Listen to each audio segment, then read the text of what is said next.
This is not where any travelers want to end up. We're being jacked up. But when we were at Land Between the Lakes back in June, I think we showed you the giant bolt that went through the tire, and the guy plugged it. That was what had to be done.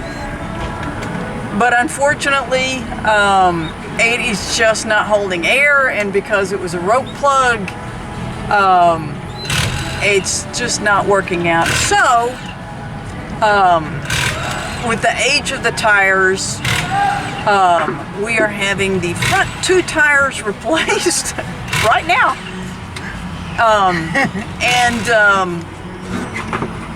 You know, it's one of those things, we can look at it as this is not what we planned for this evening, or thankful that it happened now because we have a really special trip planned, in which case we'll have these tires rotated and the brand new ones on back before we start out.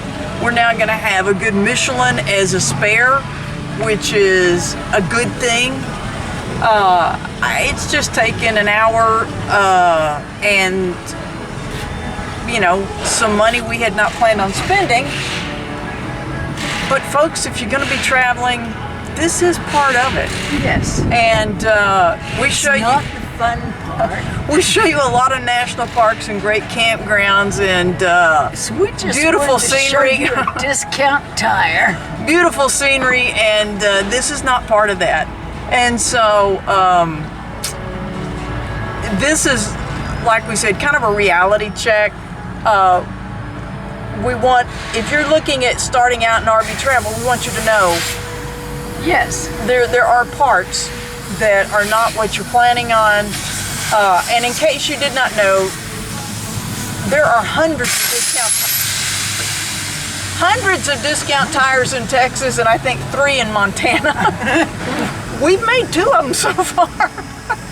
Our goal is to not, no. But anyway, you know, this is just part of the journey, and so